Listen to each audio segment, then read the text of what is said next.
Hello and welcome to another episode of my Facts and Glitches series, today with a special collaboration episode with whatever 57010, whose channel, which I highly recommend checking out, was the source for almost everything you will see in this video.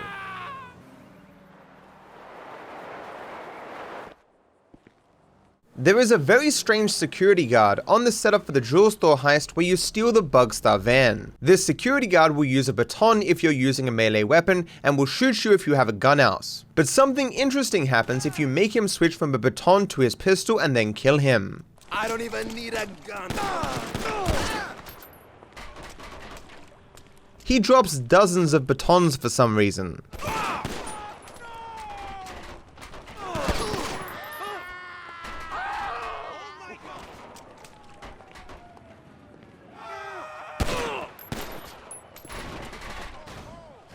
The explosive sound of sticky bombs is apparently a lot louder than you might think. This can be shown by placing some and then flying to the other side of the map before exploding them.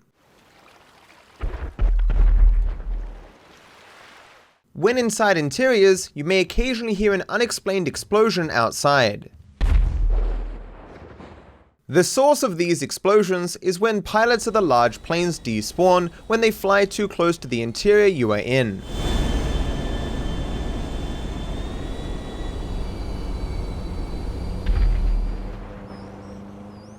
Getting a haircut during a hangout will result in some unique dialogue, despite not specifically being a hangout activity. I bet you got your hair cut in a salon, dick. You going on a date, bro? You got a haircut. Why? Are you going on a date? Nice to see you making an effort with your grooming. Hey, you think I could do something like that with my hair? I don't want to sound fruity, but that's a nice cut. So, that's what the kids are doing to their hair nowadays. That's a real proper cut right there, dog. You definitely solve all your problems with that one. Hey, call your girlfriend next time you want to go to the salon. I might want to cut too. That's a trill-ass haircut, bro. I'm serious. Hey, you think I could get that cut? I'd pull it off. It's just that, you know, my hair.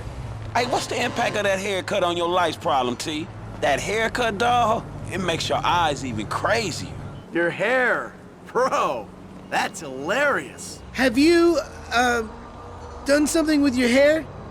At the end of the Paleto score, the characters jump onto a train in order to escape. Obviously this train is significantly longer than the normal trains that are 7 to 9 cars in length, but it might surprise you to learn that it is actually 40 cars long. The only other train that matches its length is the one on the mission Derailed that Trevor jumps onto. Obviously both were elongated just for the mission, and you can see at the end of the Paleto score that the train reverts back to its normal length. One small part of the final mission, the Third Way, also known as Ending C Death Wish, is taking out Stretch. I got a message from your homies, Lamar and Franklin. Hey, who this shaky white dude? A consequence of instead picking ending A or B to kill Trevor or Michael is that Stretch remains alive, which results in Lamar being too afraid to go outside during the day, which is shown when you try to hang out with him. Hey, you wanna get up or something? What's happening? In the daytime? With Stretch out there? Nigga, are you serious? You trying to get me smoked, homie? LD, man, let's hit it, homie. Nigga, hit it? The only hit I'ma get is a mafia hit if I go out in broad daylight. That fool Stretch gonna knock my noodles off, nigga. Call me at night. What up, bro? Wanna hang out, man? Alright, fool, for sure. One of the possible approaches to the Merryweather heist requires you to steal a particular cargo bob. It seems as though Rockstar was very keen for you to be able to fly this away safely, and so they gave it a Missle Repulsion field.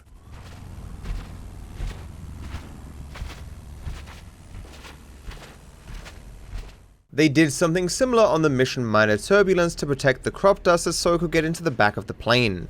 Clear to gain altitude. We are clear to engage.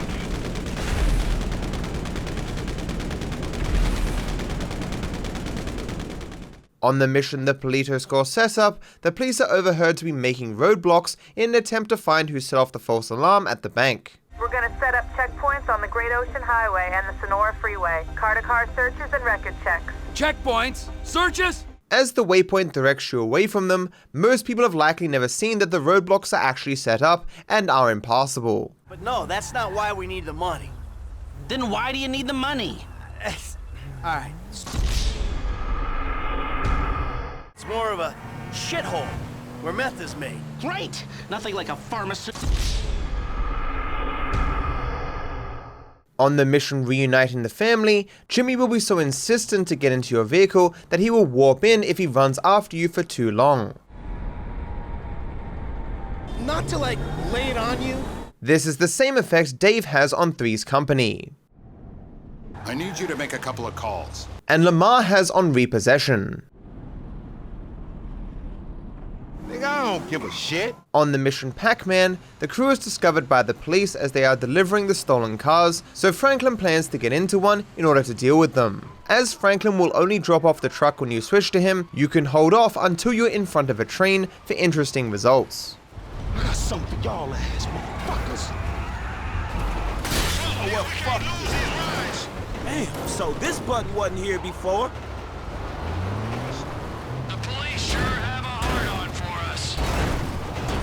On the mission Derailed, the game will not register you as landing on the train unless you are facing the right way.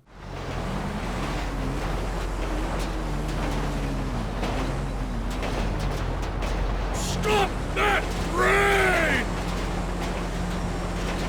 All aboard! On the mission Minor Turbulence, you are consistently warned by Ron that if you fly too high, the military will detect your presence and send jets to shoot you down. Descend, Trevor!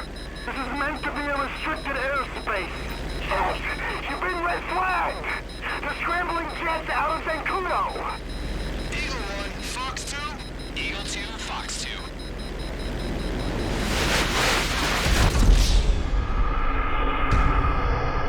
Funnily enough though, if you get out of your plane on the ground, the crop duster will survive the missiles and still be flyable.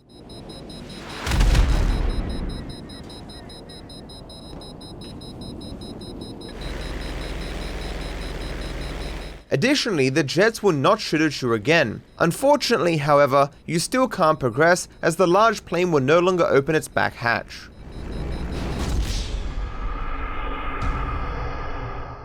Glass radically changes the direction that missiles take when fired through it. This isn't exclusive to the mission The Bureau Raid, but it is a great place to showcase this effect.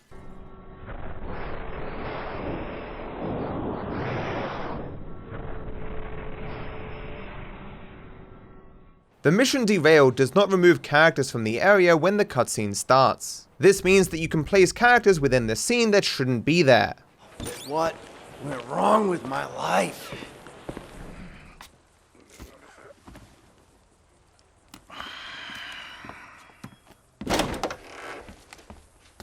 Trevor about? He's probably out somewhere drinking human blood or eating household pets. He's not that bad. Really? Well, okay, he is pretty bad. Tell Trevor the monthly train is coming through. What monthly train? The monthly train. Where have you two been? Getting some fresh air. On the Bureau Raid, you have the option to pick the cheap and less skilled gunman Norm. Ah, Norm. Came across as a bit of an idiot, but could be useful. Unfortunately, he dies during the raid and cannot be revived. Ah, shit, man, he's dead. Except, if you fail 3 times and skip over the scene where he dies, he actually survives to the end of the mission. This is clearly not intended because the game will get confused and call Norm Packy for the rest of the mission, playing the dialogue that occurs when everyone survives as a result of you picking the more skilled gunman. Alright, we all gotta change before we get there. At some point soon, an APB will go out looking for firemen. We cannot be playing dress up when that happens. We need to get to the right and towards this fire truck as soon as possible. We made it, didn't we? Whole crew's intact. Michael DeSanta, Franklin Clinton, Gustavo Moda, and Patrick McReary. When people are talking about the time guys went into the Bureau and wiped their files, man, those will be the names, the rumors. This one will go down in the ages. On the mission Eye in the Sky, while we originally spy Franklin getting into his car, we spend most of our time finding our target with Trevor, so we don't normally get to see where he goes. As it turns out, if you ignore the game's directions to find your target and instead follow Franklin with the camera, he eventually gets stuck and repeatedly bashes his car into a wall.